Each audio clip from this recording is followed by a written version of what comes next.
Hi guys, welcome to my lecture on Invisible Man by Ralph Ellison. So this book is so useful and so present in AP literature classes simply because of the breadth of what it covers. It is a commentary on race and identity and history and politics and relations in the United States at a very critical point in time. So these book notes, while they're the same length and things like that, you're really going to have to take and pick the important parts out of it because there's so much going on in this book. So I want to begin with the title, Invisible Man, right? And I'm going to read you the first part of this book, literally the first paragraph, because Ellison is not subtle about anything in this book. He's very, while there's a bunch of symbols and allusions, he's very open about it. So he says, I am an invisible man. No, I am not a spook like those who haunt Edgar Allan Poe, nor am I one of your Hollywood movie ectoplasms. I am a man of substance, flesh and bone, fiber and liquids, and I might even be said to possess a mind. I am invisible, understand, simply because people refuse to see me. When they approach me, they see only my surroundings themselves or figments of their imagination. Indeed, everything and anything except me. So when Ellison says he's an invisible man, there's a lot to unpack there. I mean, it has stuff to do with his race, but it also has everything to do with the people around him and how they view the world. But the point is that, right from the get-go, you're seeing that when he says invisible man, he doesn't actually literally mean invisible. He means figuratively. He starts off with a symbol, and the rest of the story will continue in that way. So we're going to start with a little bit of context in this story before we talk about the critical elements that I want you to go over. All right. So this story is a Bildungsroman. And what that means is that it's called a coming-of-age story. It's about a person, usually a younger person, who takes a journey, and through the experiences they have and the people they meet, they learn valuable life lessons. You could argue that All the Light We Cannot See was a Bildungsroman for Marie-Laure and Werner. All right? So it's a novel that focuses on the psychological or moral growth of a character as the novel progresses. It's known as a coming-of-age novel because the character is growing both in age and in experience. And during the journey, the protagonist gains maturity gradually and with difficulty. So any story or movie you've seen where somebody, a younger person, usually takes a journey and learns something and kind of matures throughout the novel is a Bildungsroman. Okay. So the story has a cyclical construction. I do want you to read the prologue and the epilogue because they are critical and crucial contexts into which the story fits. And this story is going to have a cyclical construction. We're going to end where it began, but the narrator is going to grow a lot from his experiential education. Remember, it's a Bildungsroman. All right, so let's begin with settings. First of all, it's in the 1930s and the 1940s. Let's talk about what's happening in America during the 1930s and the 1940s. First of all, you have the Great Depression, and in the 1940s, you'll have the beginnings of World War II. You may not see a whole lot of the whole World War II aspect of things here, but certainly like the competing philosophical arguments, fascism, socialism, things of that nature will all show up in here. Less known, but more important to this novel is the Great Migration. And what happened is there were two great migrations, one early in the 20th century and one in this time, in which African Americans moved from the South to the North. There were more economic opportunities in the North. It was believed that there was not as much racism or prejudice in the North, although we're going to see from this book that that wasn't necessarily the case. During this time, you have Black oppression. There are the Jim Crow laws in the South. They are still treated, even though they have equality constitutionally, in reality they are treated as second-class citizens. We're also going to see aspects of the Harlem Renaissance, which is even in some AP literature classes, it's an entire period they go over. It's modernism, but it's specifically in this neighborhood of New York where there's this explosion of art and music and literature and poetry from Black people. And so our character is going to go into Harlem, and we're going to see aspects of the Harlem Renaissance happening. Each new setting is a new identity for the narrator to try on. And we're going to talk about each of those settings here in a second, but just keep in mind that when you talk about setting in your paper, you should talk, or when you talk about the themes of new identities or things like that, each setting represents a new identity for this character to try to fit into. So the first setting is Southern College. It's representative of the South.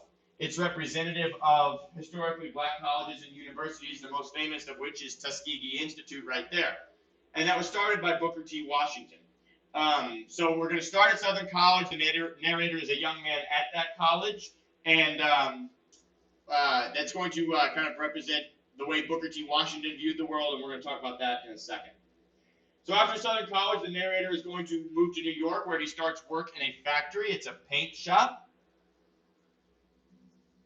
And then he's going to move into Harlem and join the Brotherhood, which is a political party. It's a fictional political party, although like everything in here, it's representative of something in the real world. So this is where we get into Harlem. This is where we see the Harlem Renaissance, and this is where the narrator will kind of take on a more political identity and meet some interesting characters. So there are a ton of major characters, and this is where you're going to spend most of your time with your book notes. Dr. Bledsoe, Jim Trueblood, Mr. Norton, the Crazy Veteran, Lucius Brockway, Mary Rambo, Tad Clifton, Ross the Extorter, who will later become Ross the Destroyer, and a character named Reinhardt. Some of these, like I said, Ellison is not subtle about a lot of things. When you see something like Jim Trueblood, you can expect to see or understand something about him. There's a reason he picked that name. So you got 1, 2, 3, 4, 5, 6, 7, 8, 9, 10 characters. And I should point out that the narrator's never given a name. Wonder why? Again, it's pretty obvious. All right.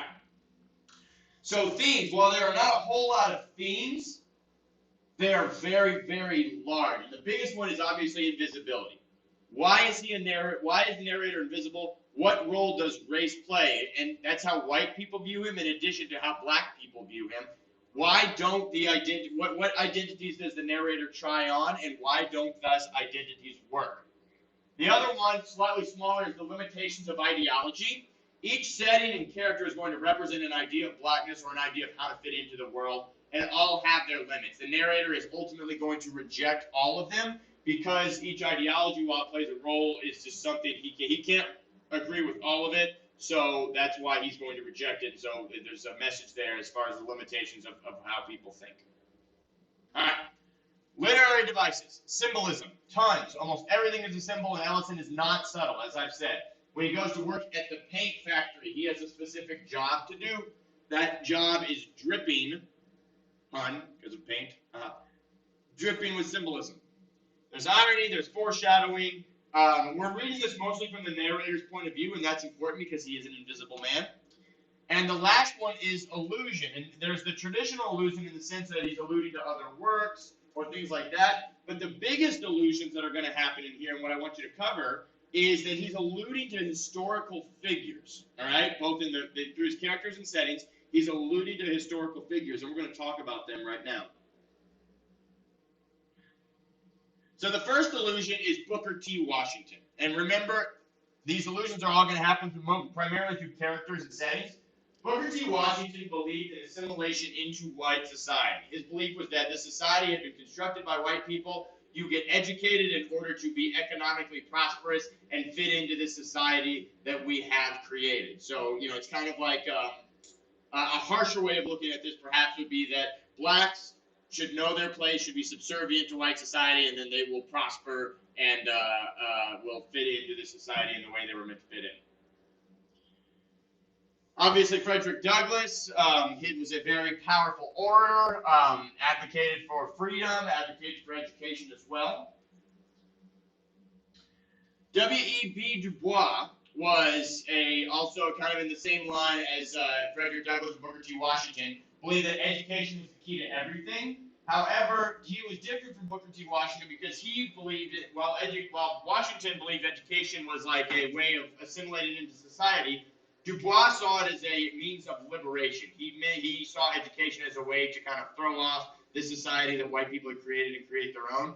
He wrote about a theory of double consciousness. He said black people must be aware of how they view themselves, but also how the world views them. They always have to deal with those two things.